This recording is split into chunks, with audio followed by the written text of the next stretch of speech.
한국에서 들려오는 소식 가운데에 여러분 뉴스를 보시면 요즘 회자되고 있는 말 유행어가 있습니다. 은어는 아니고 지금 한국을 사람들이 어떻게 지금 부르고 있느냐면 헬조선으로 부르고 있더라고요. 헬조선. 그거와 더불어서 함께 또 나오는 말이 뭐냐면 흑수저, 은수저, 금수저 이야기를 한국 사람들이 지금 하고 삽니다.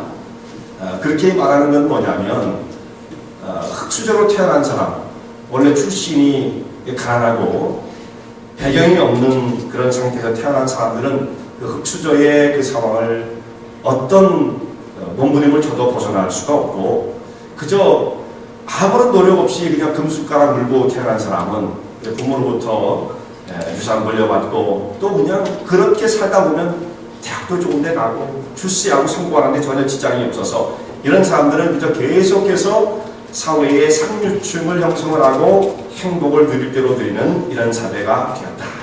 그러니까 그 틈 가운데 살아가는 힘없는 사람들은 그 상황을 벗어날 수 없는 헬조선이 되었다라고 하는 탄식 어린 이야기들이 들려옵니다. 이것은 한국말의 문제는 아니고요. 이것을 또 이제 미국의 상황으로 바꿔본다면 미국도 세계 제일 잘 사는 나라임에도 불구하고 여기도 흑수저, 은수저, 또 금수저의 그런 논란이 얼마든지 일어날 수 있는 상황입니다.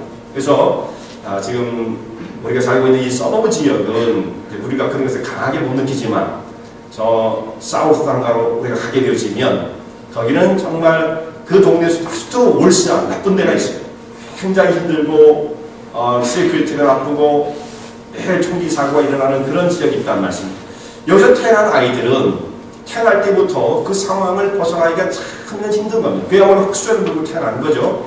그래서 이런 아이들은 교육의 그 공평한 기회가 주어지지 않고 또 그러다 보니까 가난을 탈피할 수가 없고 흑인사회 그 지역을 벗어날 수가 없어서 평생 가난을 대물림하는 이런 그 사회의 시스템이 형성되어 있어서 이것을 벗어날 수가 없다.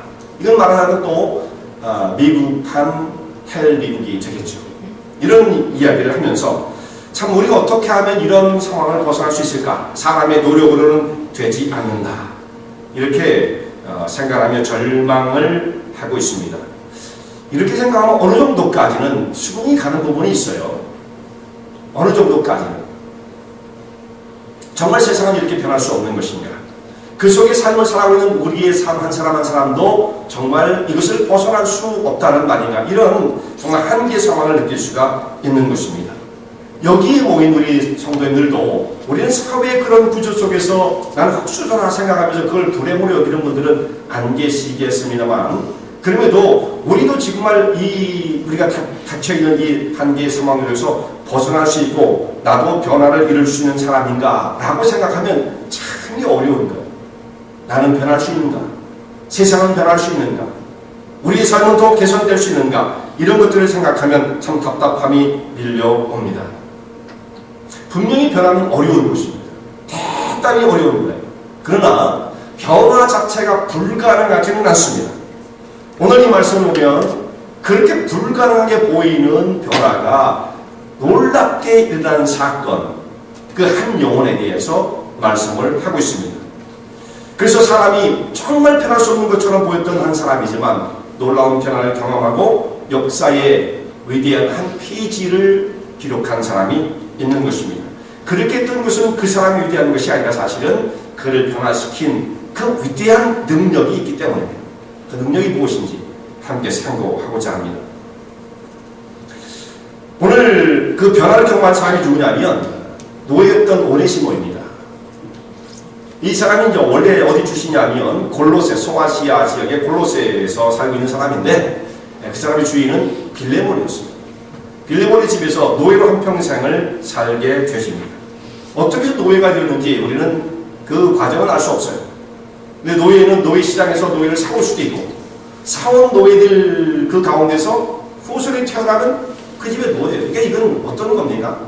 사람이 아니고 그야말로 거의 가축입니다. 가축. 그 집에서 가축을 키울 때 가축을 사오잖아요. 가축을 사와서 어떻게 해가지고 새끼를 낳으면 주인 소유가 되는 것처럼 이런 식으로 그 집에 와서 자식을 낳으면 다 그 집 주인의 소유가 되어지는 것입니다. 그러니까 이 상황을 어떻게 사람이 벗어날 수가 있겠어요? 노예를 캐놨는지 하려왔는지 모르겠습니다만 오네시모가 자기의 인생을 생각할 때 어쩌다 나는 이렇게 되었을까? 나는 어떻게 노예의 신분으로 한평생을 살아야 하나? 여기서 보면서 한탄스러워 쓸 것입니다. 그는 할 수만 있다고 한다면 내가 정말 어떻게 하면 이 상황을 벗어날 수 있을까? 이 구조를 어떻게 하면 탈피할 수 있을까? 변하지 않는 자기의 모습뿐만 아니라 정말 변하지 않는 이 세상의 구조를 어떻게 하면 한번 바꿔볼 수 있을까라는 생각을 가졌던 사람입니다. 그러면서 내 남은 인생을 빌레몬의 집에서 노예로 살 수는 없다라는 생각을 했습니다. 내가 누구의 소유물로 짐승의 대접을 받으면서 가축처럼 사육될 수는 없다라고 생각을 했던 것입니다. 그래서 자기 신분을 어떻게 하면 회복할 수 있을까? 호심탐탐 기회를 노리는데 방법이 다른 방법이 없는 거예요. 딱 한 가지 방법이라고 한다면 도망치는 것밖에 없겠다 이런 생각을 하게 되었던 것입니다. 그래서 오네시모가 취할 수 있는 방법은 주인의 돈을 그냥 갈 수는 없으니까 주인의 돈 빌레몬의 집에 들어가서 거금을 훔쳤겠죠. 얼마나 나와 있진 않아요. 거금 훔쳐가지고 자기 생활 대책을 만들어야겠으니까 그걸 가지고 도망을 치게 되었습니다. 이 오네시모 속에 있었던 자유에 대한 갈망을 보게 되어지는 거죠. 누구에게나 모든 사람이 정말 나는 어떻게 하면 자유로울 수 있을까라고 하는 자유에 대한 본성적 갈망이 다 있는 거예요. 여러분 우리가 다 어떤 상황 속에 다 모든 사람은 갇혀 있습니다. 정말 나는 이 상황을 벗어날 수 있을까? 내가 지금 처한 환경, 나의 무기력, 연약함, 답답함이 있잖아요. 그런 거 안 느끼고 사는 사람은 세상에 아무도 없습니다. 행복한 가정, 완벽하진 않잖아요. 그러니까 뭔가 우리가 뭔가로부터 눌려있고 속박을 당하는 그 고통 속의 사람은 다 신음을 하고 있는 것입니다. 그런데도 불구하고 우리는 대부분의 모든 사람은 어떻게 하냐면 환경에 순응해서 살아갈 수밖에 없어요. 이걸 벗어나고 싶은 마음이 있긴 있어도 감히 그것을 행동으로 옮길 정도의 자신감은 없는 거예요. 너무 위험해요. 그래서 그렇게 생각이 되어지기 때문에 그냥 우리는 그 속에서 만족을 하고 만족하지 못해도 그냥 포기를 하고 이러고 삶을 살아가는 것입니다. 그런데 반면에 놓여있던 오네시모는 이 사람을 과감하게 내던졌어요. 그 방법은 칭찬할 만한 것은 아니었지만 오네시모가 자유를 향한 몸부림을 쳤다는 것 이 한 가지의 사실은 우리와 대단히 다른 것입니다. 어떤 한 사람을 평가를 할 때에 그 사람은 노예였어, 도망자였어, 나쁜 사람이야, 출신이 원래 천해. 여러분 우리가 그렇게만 생각하지 말자고요. 적어도 그 사람은 자유를 향한 갈망이 있었고 그걸 위해서 모든 것을 던질 수 있는 이런 사람이었어요. 잃을 것이 없었으니까 그럴 수도 있겠죠. 그런데 우리는 대부분의 사람들은 뭔가 변화가 필요하다고 생각하면서도 불구하고 그 상계의 상황 가운데 짓눌려서 벗어날 수 없는 것입니다. 그냥 그 가운데 머물러 있는 것입니다.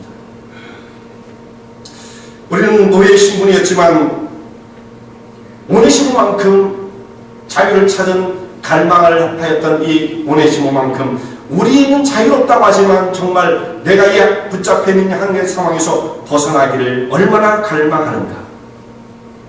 지금 나의 처지가 답답하고 불행하다고 하는 그 자리에 머물러 있지 않습니까? 우리가 답답하죠. 안 그러신 분도 계시면 참 좋겠습니다만 참 답답하다는 말씀입니다. 우리 무능의 한계, 변하지 않는 자신의 진부함, 이 속에서 얼마나 우리는 벗어나고자 갈망하며 몸부림을 치고 있는가, 무엇을 우리가 시도하고 있는가 생각해 봐야 할 것입니다. 근데 많은 사람들은 지금 누리고 있는 그 조그만큼의 행복이라도 달아날까봐 이것을 못하죠. 두려워서 우리는 감히 엄두도 못 내는 것입니다. 우리는 그 자리에 숨을 죽이고 있습니다. 그런데 오네시모는 이 일을 위해서 자신의 목숨을 걸었던 사람입니다. 당시의 로마 시대의 노예 제도는 이 로마 사회를 떠받들고 있는 아주 굉장히 중요한 그 시스템이었습니다. 어느 나라도 노예 제도가 없는 나라가 없었어요. 다 있죠. 종이 있고 신분 제도가 다 엄격하게 구분되어 있어요. 이 로마 시대에는 특별히 로마라고 하는 그 엄청난 제국을 떠받드는 세력 가운데에 진짜 중요한 것이 노예제도였습니다. 노예가 한 6천만 정도 됐다고 해요. 그러니까 로마 사회의 전 사회의 생산을 다 담당하는 그런 사람들이었죠. 그리고 이제 다른 사람들 자유인들은 그저 일하고 놀고 노예들이 모든 일을 다 했던 것입니다. 그리고 이제 전쟁이 나면 그것을 갖다 진압을 해야 되니까 군대 조직과 노예가 로마 사회를 떠받들었다 해도 과언이 아닌 거예요. 그러니까 이 노예의 시스템을 어떻게 하면 잘 관리하고 유지하는 것이 굉장히 중요했던 것입니다. 노예는 주인의 그저 소유물에 불과합니다. 언제든지 원하면 다른 사람에게 팔아버릴 수가 있는 거예요. 매매가 다 되는 거죠. 그래서 노예시장에 가가지고 자기가 마음에 드는 노예를 그냥 골라가지고 사오는 거예요. 실험도 해보고 걸어봐라, 뭐 심정 한번 써봐라. 그래가지고 마음에 드는 노예 있으면 돈 흥정해서 사오는 이런 가축이죠. 이 정도의 대우를 받던 시대였습니다. 그럴 때 노예가 도망을 치게 되면, 그 사람이니까 이 오네시모처럼 도망하고 싶을 때가 있지 않겠어요? 도망을 치면 어떻게 되느냐? 도망친 노예는 붙잡히게 되어지면 그 사람이 이마에다가 인두를 찍는다고요. 인두. 근데 인두를 어떻게 하냐면 불에 지져가지고 인두를 달고 가지고요. 그것을 이마에 F자를 찍습니다. F자라는 건 뭐냐면 도망자라는 뜻이에요. 영어로 우리 fugitive라는 말이 있잖아요. 도망갔다. 그 사람에게 도망자라고 하는 F자를 찍은 다음에 그 다음에 십자가에 달아서 이 사람을 처형하게 되어지는 것입니다. 주인 입장에서 도망 노예를 대충 다루었다가는, 또 로마 전체의 사회 속에서 도망 노예를 대충 다루었다가는 그 시스템이 붕괴되고 말지 않겠습니까? 그러니까 철저하게 혹독하게 다루었던 것입니다. 로마의 원로원의 의원 중에 한 사람이었던 카토라는 사람이 있어요. 이 사람 역사도 기록하고 또 그 현역에 있을 때 말고는 이 사람이 농사를 지었던 이 카토라는 사람이 있는데요. 유명한 사람이에요. 이 사람이 농장 경영에 대한 그의 책을 썼어요. 거기서 이제 경영하는 사람들에게 이런 조언을 합니다. 늙은 소는 팔아버리고 병든 짐승, 쓸모없는 양털과 가죽, 낡은 짐수레, 농기구, 그리고 늙고 병든 노예는 없애버려라. 그래야만 경영을 하기에 효율적이다. 이런 그 조언을 했습니다. 근데 여기 있는 얘기를 들어보면 어떻습니까? 노예는 뭐예요? 그 농장에서 부리는 노예는 가축과 똑같은 거죠. 짐수레, 가축, 가죽, 그렇게 주인이 소유하고 있는 소모품에 불과하다는 것을 말해주고 있죠. 늙은 노예가 한평생 주인에서 이렇게 헌신을 하고 수고를 했으면 참 그래도 인간적으로 생각하면 불쌍하고 마지막에 노후를 좀 잘 살 수 있도록 그렇게 돌봐줘야 원래 정상이 아니겠습니까? 근데 그렇게 하기 위해서는 더 많은 노예들이 그 사람에게 붙여서 노동력을 상실하게 될 테니까 그것은 주인에게 손해가 된다면, 그러니까 늙으면 쓸모없으면 내다가 팔든지 없애든지 처리를 하라. 이것을 권고하고 있다는 말씀이죠. 곧 이것은 그 당시의 노예는 사람이 아니었다라는 뜻입니다. 오네시모가 그런 대접을 받으면서 살다가 안 되겠다, 나는 자유를 찾아야겠다 하고 도망을 치게 되어지는데, 주인의 것을 훔쳐가지고 간 곳이 어디냐면 로마를 향해서 도망을 가게 되어집니다. 이때 로마는 전 세계의 최고의 도시였죠. 그래서 한 100만 명 정도가 살았어요. 지금부터 한 2000년 전에 100만의 도시를 이루었다고 여러분 생각해 보세요. 전기가 있습니까? 이렇게 모든 그 시설이 현대적인 시설이 아님에도 불구하고 사람들이 그 한 도시에 100만 명이 모여 산다는 것은 엄청난 대도시인 것을 말해주고 있는 것입니다. 그렇게 사람이 북적거리는 도시에 들어가서 내가 그 속에 섞여버리면 누구도 나를 못 알아보고 나를 못 찾아올 것이다 생각을 했던 것입니다. 주인의 집을 떠날 때 가지고 있는 돈, 그것을 가지고 로마에 들어가서 마음껏 자기 하고 싶은 대로, 간섭하는 주인도 없고 자기가 원하는 대로 삶을 살아갈 수가 있었습니다. 주인을 모실 필요도 없고 간섭도 없고 이걸 먹어라 저걸 먹어라 하는 사람도 없고, 그때는 그러지도 않았죠. 주인 것을 챙겨주다가 안 먹으면 먹는 거예요. 이런 정말 노예의 삶을 살던 사람이 한 도시에 들어가서 완전한 자유를 누리게 되었습니다. 마음대로 하는, 먹고 싶은 대로 먹고 자고 싶을 대로 자고 가고 싶은 대로 가고 마음대로 할 수 있는 자유가 그에게 주어졌습니다. 그런데 이때 여러분 생각해 보세요. 그 노예였던 이 오네시모가 로마에 들어가 생활하는 동안 얼마나 기뻤겠어요. 우리 어떻게 생각합니까? 정말 그가 자유를 타서 얼마나 기뻤을까 생각할 수도 있지만 막상 살아보면 기쁘겠어요? 막상 살아오면 사람이라는 것은 거기에 만족과 기쁨이 있지는 않는 거예요. 세계 최대의 도시, 최고의 도시에 들어가서 가장 화려함이 있고 온 모든 자유를 다 누리고 온갖 종류의 다양한 엔터테인먼트가 제공되어지는 그 도시, 최고의 환락의 도시, 얼마든지 방탕해도 누가 뭐라고 하지 않는 그런 도시에 들어가서 자기가 원하는 만큼 돈도 있었겠다 살 수 있었을 것입니다. 근데 얼마 지나니까 사람이라는 게 그런 거예요. 살아보니까 그것도 별거 아닌 거죠. 앞이 막막해지는 것입니다. 여러분, 우리가 자유를 누린다는 것이 이 땅에서 내가 하고 싶은 대로 산다는 것이 그 사람이 행복과 만족이 있는 것이 아니더라 이거예요.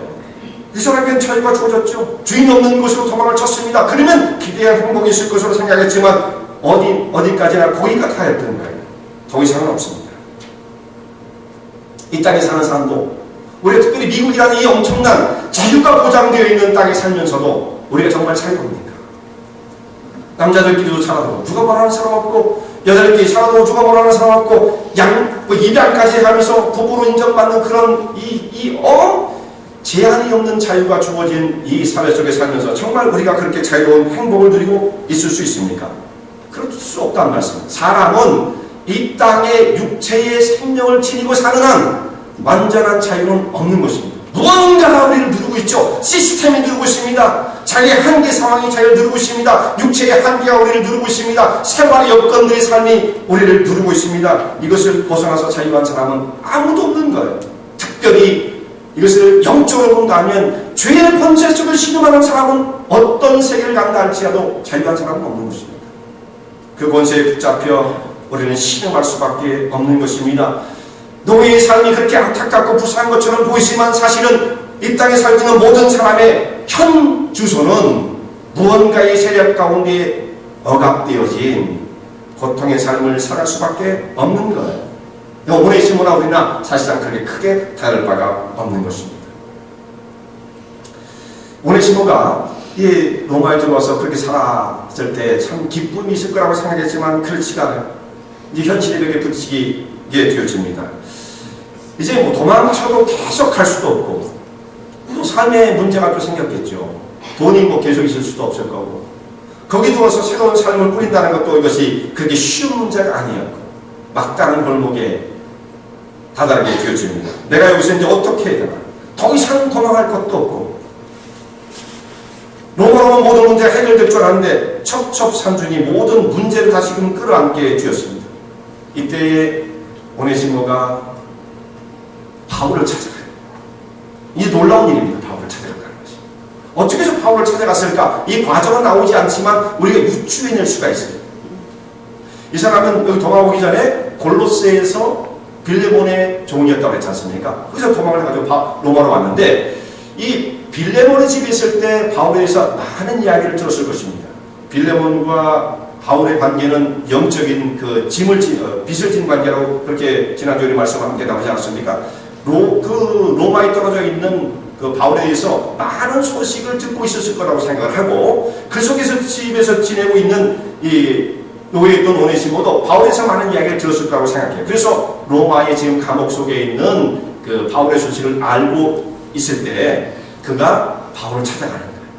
이 바울을 찾아갔다는 것이 얼마나 의미가 있는 것이며 이것이 얼마나 하나님의 섭리와 하나님의 사랑이 있는지를 다시금 생각하게 되어집니다.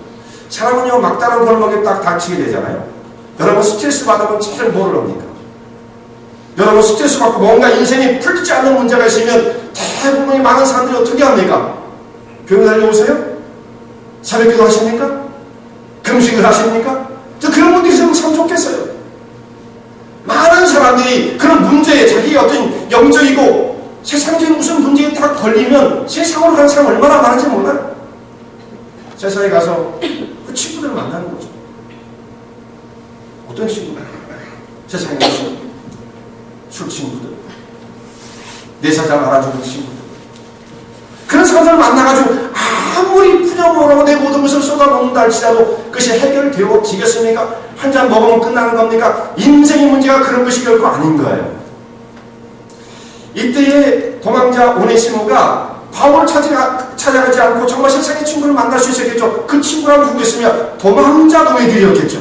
아마 그 그룹이 로마의 어떤 한 구석에 있을지도 몰라. 수소 보내가지고 그 사람을 찾아왔겠죠. 서로 한탄을 해봐야 무슨 소용이 있겠어요. 똑같은 처지들끼리 야 너나 나나 정말 처지가 왜 이렇게 됐냐. 우리 미래는 없다. 오늘 이제 한잔 마시고 끝내자. 뭐 이 정도 했겠죠. 무슨 문제가 해결될 수가 있겠어요. 그런데 이 오네시모가 거기서 이 바울을 생각하고 바울을 찾아갔다는 것은 큰 의미가 있는 것입니다. 자유를 찾아서 마음대로 내 삶을 내 멋대로 살고 싶었던 오네시모가 지금 바울이라는 사람을 찾아갔는데 바울은 지금 어떤 상황이냐면 로마의 지금 구금 상태, 감옥에 갇혀 있습니다. 그 감옥이 얼마나 그러니까 잔인한 감옥인지 그건 우리가 잘 몰라요. 셋집에 살았다 이 정도의 정보는 있습니다만 어느 정도의 자유가 있었는지 얼마나 어떻게 혹독하게 다뤄졌는지 잘 모릅니다. 근데 바울은 어쨌든지 간에 지금 구금 상태인 것은 분명해요. 묶여있는 상태라는 거죠. 구금 상태. 자기 마음대로 밖을 다닐 수 없는 그런 옥 속에 갇혀져 있는 사람이었습니다. 근데 자유를 누리기 위해서 주인의 품을 떠났던 오네시모가 찾아간 사람이 누구냐? 감옥 속에 갇혀있는 사람이에요. 그리고 그리 가서 물어보는 게 뭡니까? 선생님, 제가 어떻게 하면 자유할 수 있겠습니까? 저는 주인의 품을 떠나서 도망을 치면 그러면 자유를 찾을 줄 알았는데 막상 와보니까 내 기대했던 자유가 없습니다. 어떻게 하면 좋겠어요? 저는 막다른 인생의 굴목 가운데 다다랐습니다. 어떻게 하면 좋겠습니까? 그걸 지금 누구한테 묻는 거예요? 묶여있던 바울에게 묻는 거죠. 사실 자기는 자유인데. 그럼 여러분, 여기 생각할 것이 무엇입니까? 사람의 자유라는 것은 어떤 신체의 조건에 있는 것이 아니에요. 환경 가운데 있는 것이 아닙니다. 사우스에 흙수저를 물고 태어났다고 해서 자유가 없는 것이 아니에요. 사실은 금수저 물었던 사람은 다 자유가 있는 것이 또한 아닌 것입니다. 그 사람이 처한 상황 속에 무언가를 결정지을 수 있는 것이 아니에요. 실제로 정말 중요한 그 영혼 속에 무엇이 들어있느냐가 문제이죠. 바울은 지금 옥속에 있지만 그 영혼은 자유입니다. 다른 사람을 만나서 다른 사람을 치유하고 그 사람을 상담해주고 그 묶여있는 것을 결박을 풀어줄 수 있는 사람이 되었던 것입니다. 우리의 자유는 환경에 있는 것이 아니에요. 자꾸 환경 탓하지 마세요. 이 세상이 정말 이렇게 써가지고 우리 그렇게 하면 안 됩니다. 그래 많이 변하는 거 하나도 없는 거예요. 내 마음만 괴로울 뿐인 것입니다.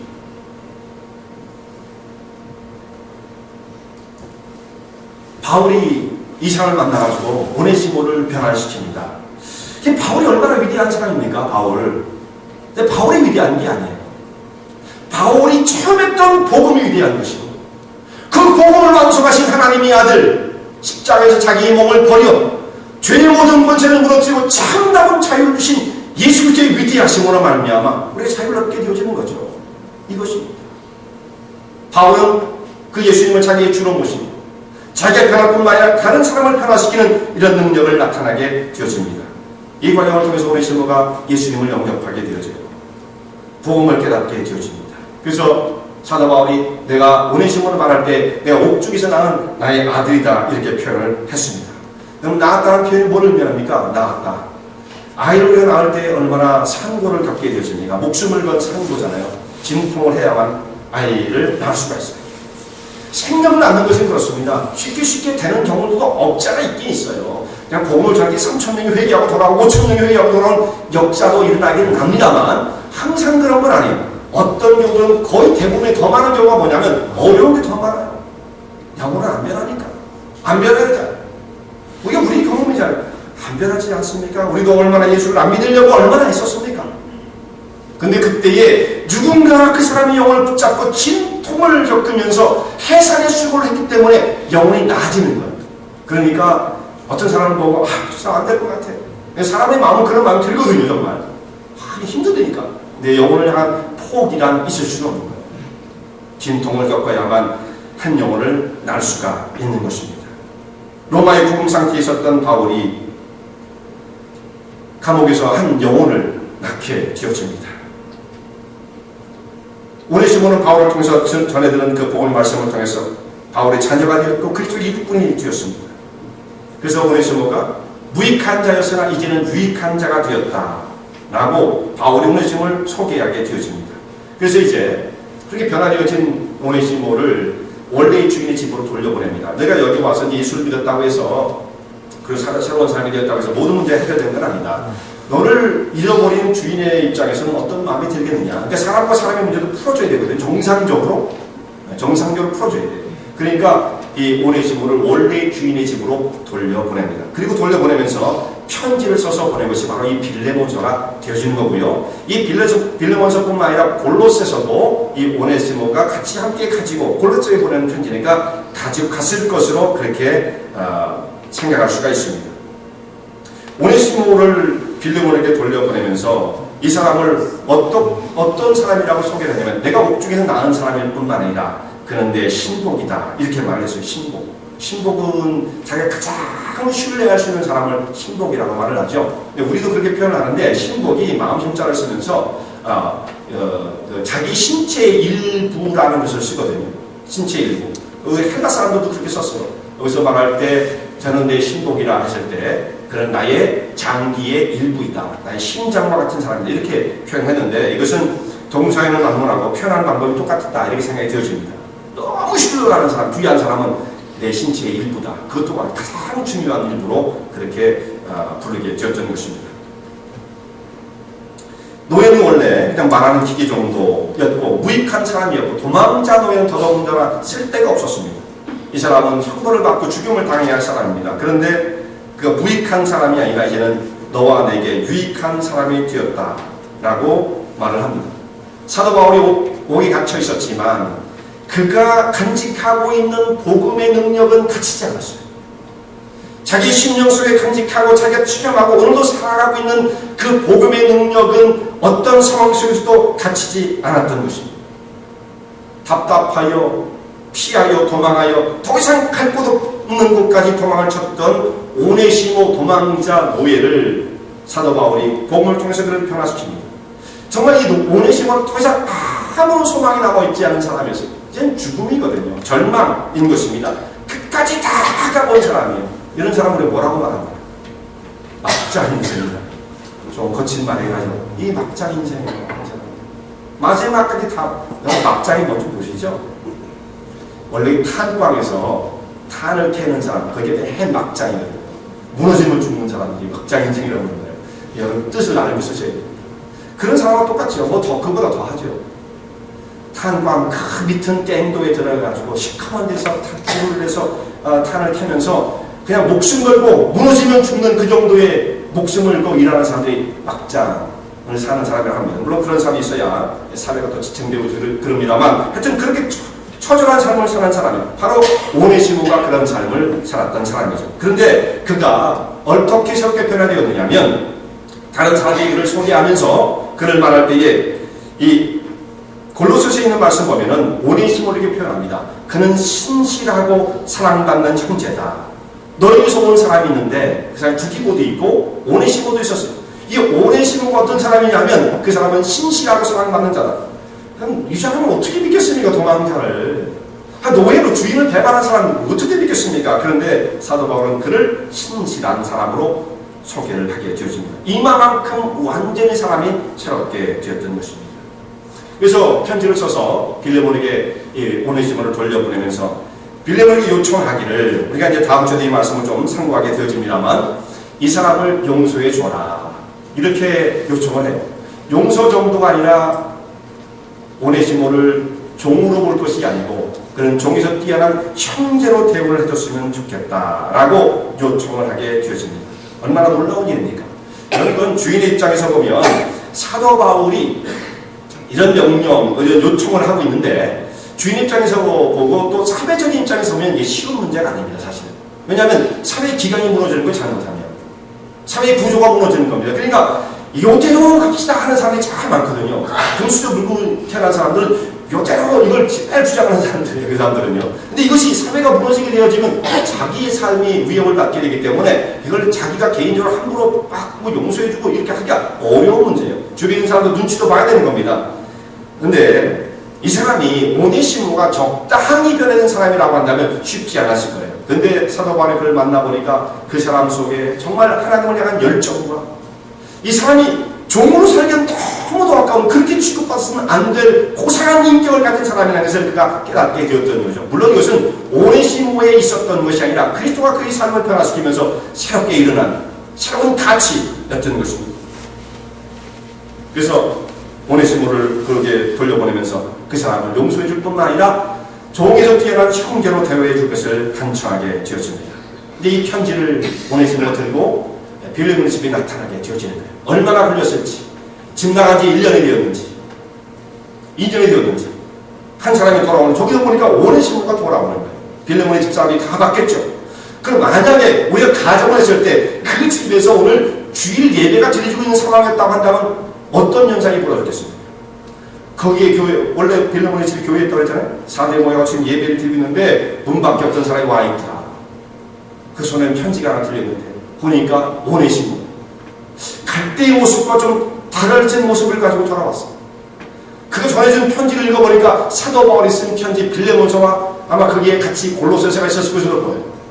그것을 읽어보는데 거기 모였던 사람들이 어떤 마음을 가지겠습니까? 저 주인을 배반하고 도망친 너의 저 나쁜 녀석이 돌아왔구나 이렇게 생각하고 있다가 편지를 읽어보니까 어떤 생각을 갖게 되십니까? 지금 자신들이 믿고 있는 이 복음의 영광스러움을 깨닫게 되어지는 거죠. 그가 어떻게 변했습니까? 주인을 배반하고 도망쳐서 로마로 도망을 갔던 그 사람이 사도 바울을 만나고 복음을 만나고 그리스도를 체험하러 말미암아 이처럼 사람이 새로 될 수 있다고 하는, 어떻게도 사람이 변화되지 않는데 예수님이 영광스러운 복음을 만난 사람으로서 그가 이렇게 새롭게 변화되어 새로운 사람으로 돌아왔을 때 그것을 체험하고 있는 사람들이 오네시모를 통해서 엄청난 충격을 느꼈을 거예요. 복음이 이런 것이었구나. 여러분, 우리가 믿고 있는 복음이 바로 이와 같은 것입니다. 그냥 상식이 아니에요. 지식이 아닌 것입니다.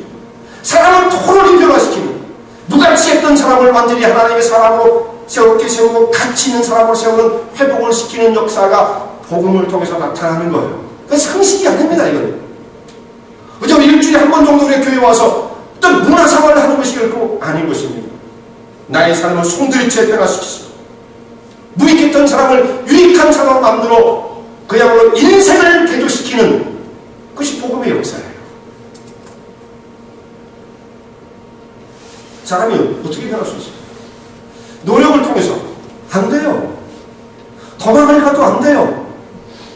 자기된 갈망을 아무리 가도 소용이 없어요. 아무리 그래도 그런 거 안 가는 사람이 없다니까. 다 같지만 사람은 변할 수 없습니다. 지금 답답한 나의 현실 속에서 내가 정말 이러고 살아야 되나? 이런 마음이 일어나지만 그걸 타게 깨치고 나갈 수 있는 힘과 능력이 우리에게는 없습니다. 그런데 그렇게 변할 수 없는 사람이 십자가 앞에 서기만 하면 하나님의 거룩하신 은혜와 능력 속에서 나의 모습을 다시금 주 앞에 내려놓는 그 순간, 세상이 무엇을 통해서도 바뀌지 않았던 그 사람이 십자가가 우리의 삶 속에 들어와서 나의 영혼을 무너뜨리고 나의 삶을 깨트려버리고 하나님의 거룩한 백성으로 새롭게 만들어 가시는 것입니다. 그래서 사람이 도무지 변할 것 같지 않은 사람들도 우리가 원래 안 변해요. 사람이 다 똑같은 차이가 좀 있지만 대략적으로 사람은 안 변하는 것입니다. 변한 것처럼 보이다 다시 돌아오고 변한 것처럼 보이다 다시 돌아오고. 그 이유는 뭐냐?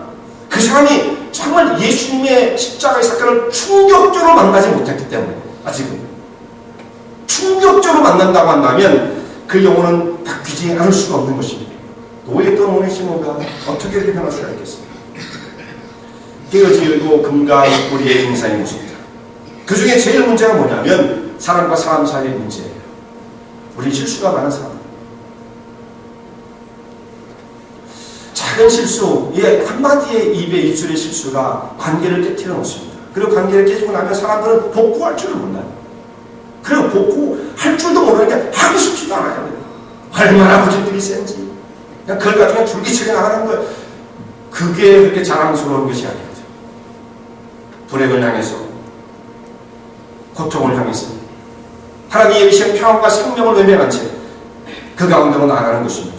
근데 그런 사람들도 예수님을 의지하고 십자가를 경험하면 나같이 무익한 사람을 하나님의 백성으로 삼아주신 그 은혜를 체험하게 되어지면, 정말 하나님의 그 사랑에 감전되어지게 되어지면 내가 원했던, 내가 기대했던 것이 아님에도 불구하고 내 심령 속에 새로운 변화가 나타나기 시작해요. 나는 생각할 수도 없었어요. 그런 새로운 변화가 나타나게 되어지는 것입니다. 그래서 성경에서 뭐라고 이런 사람을 향해서 증언을 하고 있습니까? 누구든지 그리스도 안에 있으면 새로운 피조물이라. 하늘에 새 것이 없음에도 불구하고 예수 안에만 있으면, 예수 그리스도 안에 있는 자들은 새로운 피조물이라. 보라, 이전 것은 지나갔으니 새 것이 되었도다. 완전히 예수 그리스도 안에 새 것이 되어지는 거예요. 네, 그것이 선언이 아니에요. 정말 편한 거예요. 편한 거. 오늘 정말 그것을 경험하게 되어집니다. 이제는 종이 아니라 뛰어난 형제가 되는 사람으로 인정받아야 하고요. 근데 그의 인생은 여기서 끝나는 것이 아니에요. 또한 오늘 제목에 있는 말씀 보면 종을 바꾸어 감독으로 바꾼 복음의 능력이잖아요. 이 사람이 나중에 감독이 되어집니다. 비숍이에요. 비숍. 영어로 말하는 비숍. 오버시어 이렇게도 말을 하고요. 감독이 되어지는데 주 107년에 안디옥 교회의 감독이었던 유명한 이그나티우스라는 사람이 있습니다. 이그나티우스. 이 사람이 이제 핍박을 받아가지고 로마 황제의 핍박을 받아서 로마로 이제 소환이 되어서 거기 가서 이제 결국 순교를 당하게 되어지는데 소환 명령을 받고 그 길로 끌려가는 중에 그가 소아시아에 있는 교회들에게 남긴 편지들이 있어요. 여러 교회 편지를 보냈습니다. 서머나에 있는 홀리가백에도 편지를 보내고 그 지역에 편지를 보내는데 그 중에 한 편지가 에베소에 보낸 편지가 있어요. 그러니까 이것은 뭐예요? 에베소서가 되어지는 거예요. 바울이 쓴 거 말고 이그나티우스가 쓴 에베소서가 있는 겁니다. 뭐 성경은 들어갈 수는 없는 거지요. 물론 사도 시기 그 다음을 읽는 사람들을 속사다라고 말을 하는데 속사도 그 시대에 아주 중요한 사역을 했던 영적인 권위자인 이그나티우스가 쓴 편지가 있어요. 그것이 남아 있습니다. 그가 에베소의 교인들에게 다음과 같이 그들의 감독에 대해서 부탁의 말을 하고 있는데 그것은 제가 요약해서 말씀을 드리면요. 이런 내용이 여기 적혀 있습니다. 저는 여러분의 감독이신 말로가 표현할 수 없는 사랑의 사람 오네시모를 통하여 하나님의 이름으로 여러분을 알고 있습니다. 나는 여러분이 당신의 감독이신 그분을 본받기를 힘쓰기를 기도합니다. 오네시모를 본받으라는 말씀입니다. 여러분은 그처럼 뛰어난 감독을 모실 만한 자격이 있는 분들이며 여러분의 감독된 그분은 축복을 받은 분이십니다. 여러분은 감독인 오네시모의 당부와 말씀을 따라 살아야 합니다. 이런 편지를 썼습니다. 자기가 끌려가서 순교를 당하기 전에 각 교회 편지를 보냈는데 그런 내용이 에베소서에 기록되어 있습니다. 초대교회 가운데 가장 영향이 컸던 이그나티우스가 이 오네시모를 에베소의 감독으로 그러니까 지명이 아니죠. 인정하고 있다는 거예요. 그 역사적으로 그것이 이제 밝혀지게 되어지는 거죠. 도망자 노예가 어떻게 에베소 교회의 위대한 감독이 되었을까? 이 에베소 교회가 어떤 교회냐면 요한이 사도 요한이잖아요. 요한 야고보의 형제. 그가 마지막까지 사역을 했던 것이 이 에베소 교회였고요. 그러다가 이제 반모섬에 유배를 당하게 되었죠. 그리고 이제 돌아왔는지 못 돌아오겠는지 그런 걸 확실히 알 수 없어요. 하여튼 이 사도 요한이 시무를 했던 교회가 에베소 교회. 그 뒤를 이어서 오네시모라는 사람이 사역을 감당하게 되었으니 이 에베소 교회의 그 위치와 영향력이라는 것은 대단했는데 거기에 오네시모가 이 비숍의 사역을 감당하게 되었던 것입니다. 절대로 변할 수 없는 것처럼 보였던 도망자도의 오네시모. 막장의 인생을 체험한 사람의 대우를 받지 못했던 사람이 가장 존경받는 교회에 영향력 있는 감독이 되었던 것입니다. 우리를 포함해서 모든 사람이 다 변하지 않을 것처럼 보입니다. 이것이 우리의 경험입니다. 그런데 복음을 경험하면 사람이 획기적으로 바뀝니다. 십자가 앞에 서면 사람은 바뀌지 않을 수가 없습니다. 인생이 달라지게 되어집니다. 이것이 우리가 믿는 영광스러운 복음이에요. 지금까지 우리 경험으로는 잘 사람이 변하지 않아요. 그럼에도 불구하고 복음 안에만 있으면 누구든지 변할 수 있습니다. 왜냐하면 그 사람은 특별하기 때문에 안 변하는 것이 아니라 복음의 능력은 더 위대하고 능력이기 때문에 누구든지 변화시킵니다. 그러므로 심령의 문을 열고 진리이신 예수 그리스도를 바라보고 예비하신 십자가의 은을 향해서 나가시는 하나님 종들 되시기 바랍니다.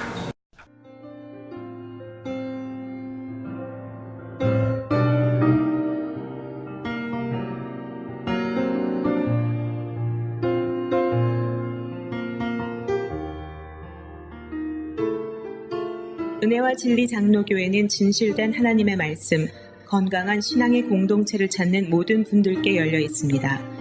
교회 주소는 230 US Highway 45번, Vernon Hills, 230 US Highway 45, Vernon Hills, VERNONHILLS에 위치하고 있으며 새벽 예배는 화요일부터 토요일까지 오전 6시, 금요 저녁 예배는 금요일 저녁 8시, 주일 일부 예배는 오전 8시, 2부 대예배는 오전 11시에 시작합니다. 이 설교를 들으시고 하나님의 말씀에 대해 궁금하신 점이나 신앙 상담을 원하시면 교회 전화 847-962-4412번 847-962-4412로 문의하시기 바랍니다.